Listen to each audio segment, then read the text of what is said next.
So guys, bago ko po sagutin yung tanong na kung ako daw po ba ay mechanical engineer or kung ako daw po ba ay mekaniko, pasasalamatan ko muna po lahat ng mga loyal viewers na nanonood, lalo na yung mga kasama ko na mula pa noong nag-start tayo. Kasi almost 4 years na po tayong nakukwentuhan ng tungkol sa automotive. Alam po nila yan na nung pong mag-start ako ay halatang halata na wala pa akong alam sa pagbablog at halata din na parang nagtitrip lang ako. Hindi po ako seryoso dahil parang experiment lang. Pero dahil po sa may mga nagtiyagang manood at sumuporta hanggang sa ngayon ay dumami na po tayo ng dumami dito sa DMA. Hanggang sa nagkaroon na nga po tayo ng silver play button. Kaya yung dating trip na pagbablog ngayon ay bread and butter ko na rin. Salamat po yan sa walang sawang suporta nyo. At dun po sa halos 4 na taong nagkukwentuhan tayo tungkol sa kotse, madalas po talagang may nagtatanong sa akin, mekaniko daw po ba ako? Or ako daw po ba ay tapos ng mechanical engineering? Tapos meron din po mga nagtatanong ng medyo direct, naiintindihan ko daw ba yung sinasabi ko? Baka naman daw ginugoogle ko lang lahat yun. Or kuminsan ay diretsahang sasabihin na mekaniko ka ba talaga? Baka hindi mo alam yung mga sinasabi mo. So ganun po kasi talaga. Tanggap ko naman po yan sa social media talaga ay mayroong mga mangilan-ngilan na ang libangan talaga ay mang-hate or kaya naman mang-bash.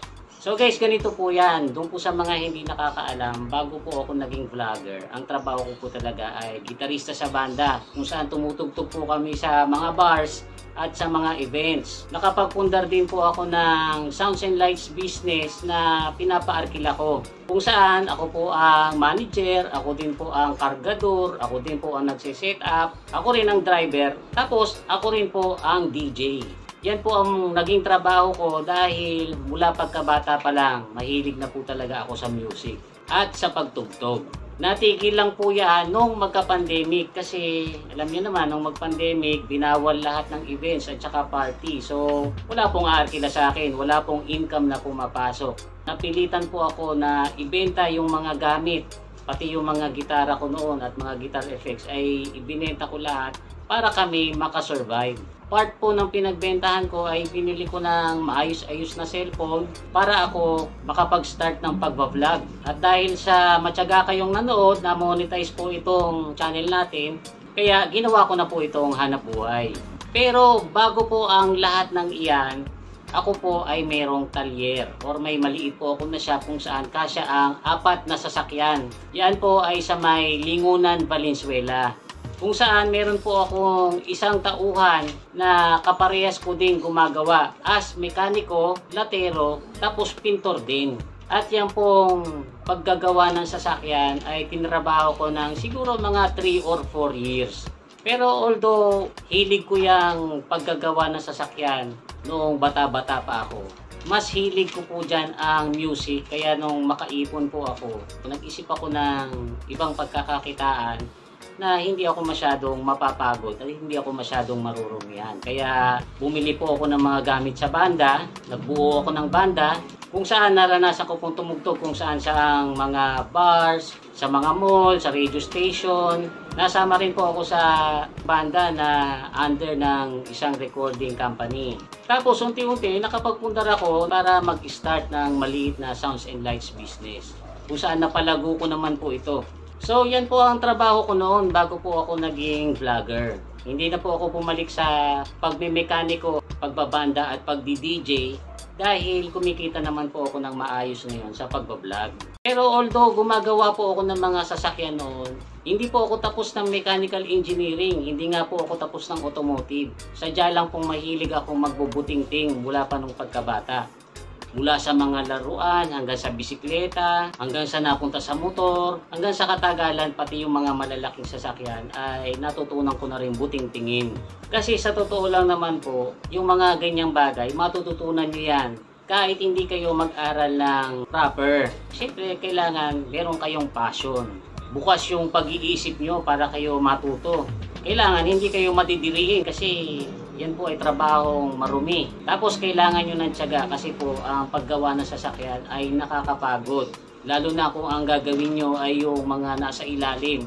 Tapos wala kayong lifter na katulad nung sa talyer ko noon. Kaya maraming mga times na nasa ilalim kami ng sasakyan. Ginadyakan lang po namin yan. At ginagawa po namin nang nakahiga kami. Tapos sa paggawa po ng sasakyan, kailangan po ay medyo mataas din po ang tolerance nyo sa pain. Kasi alam nyo, pag nagagawa kayo ng sasakyan, andyan yung kuminsan maiipit yung kamay nyo, kuminsan maihiwa kayo. Kapag naman naglalatero kayo at gumagamit kayo ng acetylene or welding, na andyan yung napapaso kayo or naihiwa ng yero.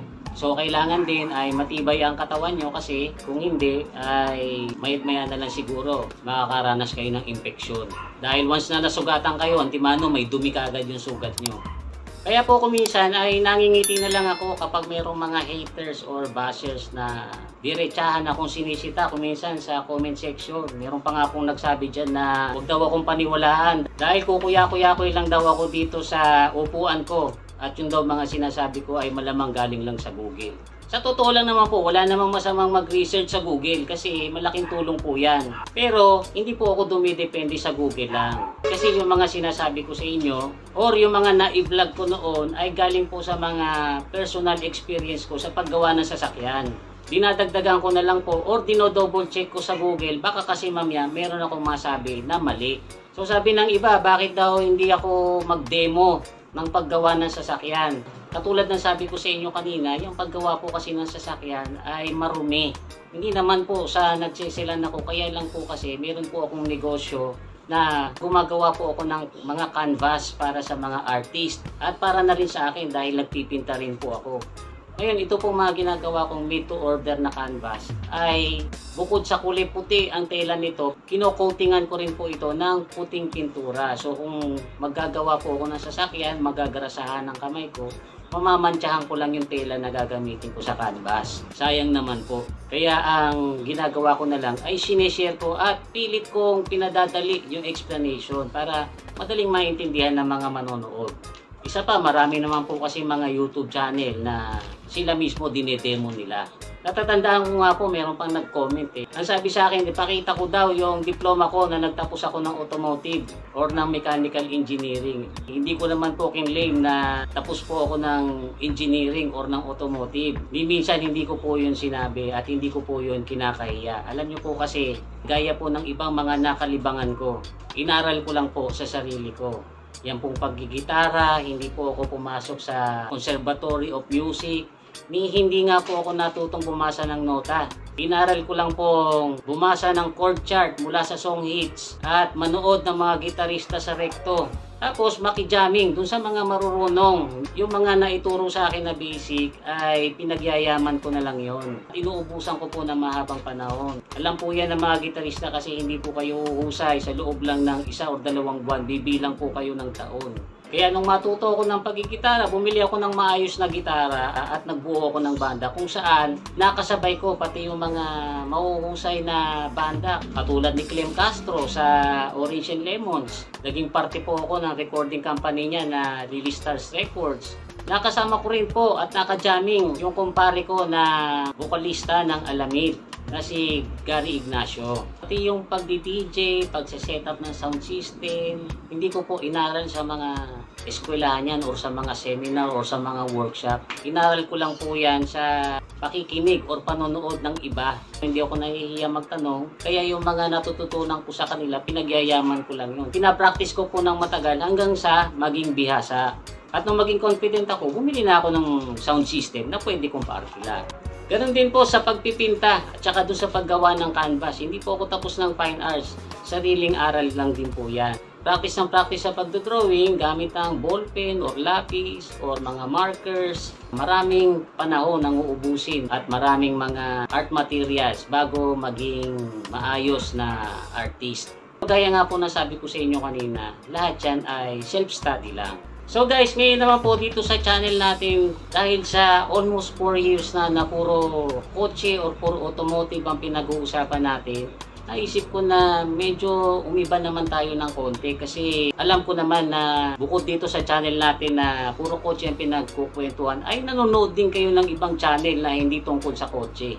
At ganon din naman po ako. Gusto ko rin po kasi ma-share sa inyo yung mga ibang mga binabasa at nire-research ko na hindi tungkol sa kotse.